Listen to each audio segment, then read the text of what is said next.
Halo Infinite being delayed until 2022 and completely dropping the Xbox One support? Well, stay tuned throughout the whole video to understand all the details.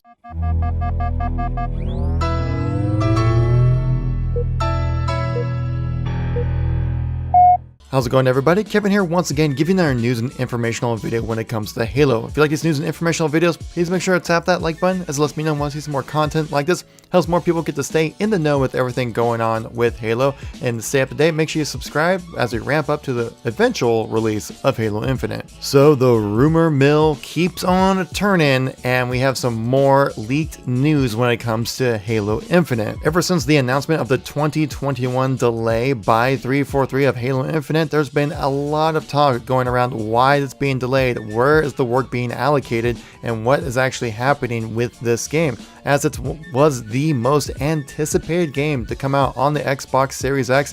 To have it be delayed and miss the launch day of the platform itself is a big hit to Microsoft's bottom line. Though for the game to be the game that we want it all to be, it needs a little more time in the oven, so that's understandable. Though a lot of people have been speculating what is the reason behind this and what's actually going on. What is Microsoft going to do to try to audible the plays here a little bit and see if we can get this game out sooner rather than later. We do have a community update coming up pretty soon from Unishack about some more Halo Infinite development as well. As soon as that information comes out, I'll make sure to make a video on it for you guys as well, if there's anything worth mentioning that I think you guys would like to know. Well, on the gaming forum Reset Era, which previously where we got our information for the Halo Infinite leaked information by Clobril about the cinematic style being more single shot take, which has kind of been similar to what we've been seeing in the same line of God of War, as well as the grapple hook leak was on this same forum from Clobril, who's a known insider. We have another known insider with Microsoft information, Sponger, if I make sure I'm pronouncing that correctly, has a little bit of extra information for us, so I wanted to share that with you guys. Now again, this is all unconfirmed information, but you do have to take this information with a bit of grain of salt and realize it's probably interpretations of information that they're hearing rather than the actual news itself. It's the only thing that's ever truly confirmed, and what we know is directly from 343, but there's a lot of people with connections inside the workings of Microsoft and 343, and some people like to share that information out,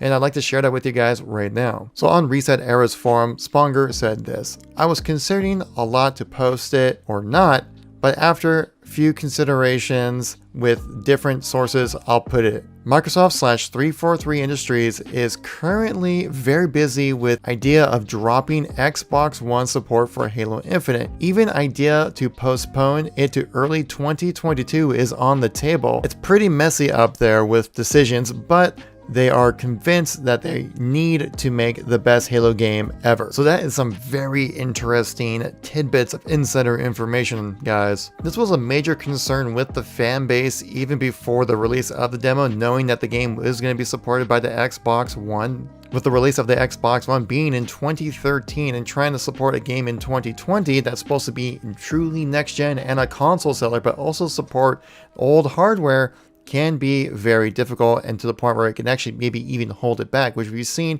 in previous games as well. Now, me personally, I'm okay with dropping the Xbox One support because I'm planning to get this game on PC anyways, though I do understand Microsoft's pressing of the issue of making sure the game can be on the Xbox One, because, you know, not everyone's gonna be jumping on the new consoles as soon as they release. Some people might not have the money. It's very standard for games to be on multiple platforms when it comes to these mid-generational kind of switches. Though the thing that really bothers me is the early 2022 release. When I heard this delay was happening, I was assuming kind of like a 6-month kind of deal, and we'll get like a 2021 release like in March or April to have a nice quarterly start for Microsoft. If 343 is able to drop the Xbox One support, that means they could probably do a lot with the visuals, graphics, and play areas to make it so they can really truly grab the vision of Halo Infinite that they want to grab. Sponger actually continues on talking about the Xbox platform as well, how it's not exactly performing super well, saying current version of Halo Infinite on Xbox One S is nowhere near 1080p,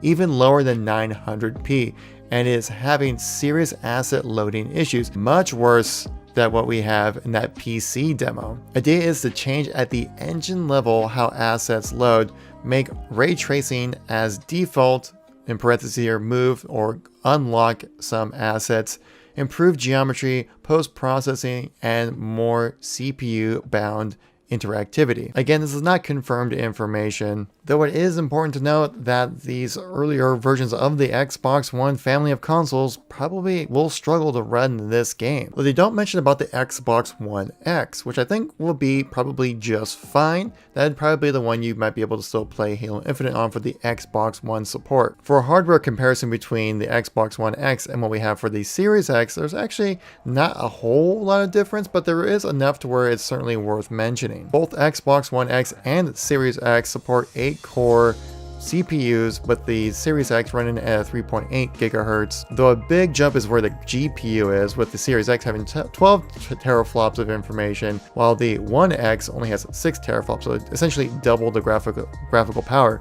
You have 16 gigabytes of RAM on the Series X, 12 on the One X, which isn't that huge of a difference, obviously. Then there's frame rate support and also the different hard drives as well. So the main difference is in the graphical processing. Though we don't have a specs right now on the Xbox Series S, which is supposed to be like the lower end version, digital format, I believe is the current rumors of it. And I'm assuming it's probably a nice bridge between these two different platforms as well. Now, why the rumors of an early 2022 release? Well, that could be because of if they're going to drop the Xbox One, they could do a lot more with the game when it comes to graphical processing, play areas, and number of polygons you can have on a screen in general.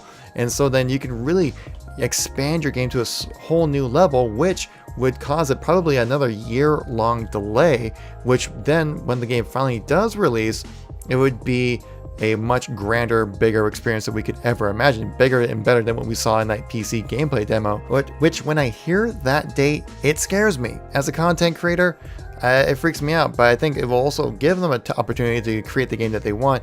Also give proper time for flighting, which is something that looks like they might try to bring back into the scope of things if we have some proper time given to this game development. Though delaying that long does seem rather lengthy, is the way to put it, I would say. I wouldn't imagine much more than a 6-month delay. This game, I feel like, is still going to be released in 2021, either being in like March, April timeframe or like October, November kind of time frame. Those are the two time frames I see releasing in 2021. I think right now we're just getting some leaked rumors of discussions of when Halo Infinite is going to release, and we're hearing these different dates being thrown around because I think right now they're trying to balance out, okay, what can we do now with this delay? What can we add into the game? What is our full vision? What's our minimal vision? When's a good time to release? And so right now I think just 343 and Microsoft are in discussions of when this game will release, and I think probably the most extended, grandiose time frame would be early 2022, but I would highly suspect the release to be in 2021. So what are your guys' thoughts on the information? Leave it in the comment section down below. I do read all the comments and try to reply to most of them as well. If you've been on the loop for the last few days or so, check out the videos on the screen right now. I got a link to the playlist to keep you up to date with all the Halo information going on right now. And also guys, thank you so much for watching. I greatly appreciate it. I'll catch you on the next one. Peace out.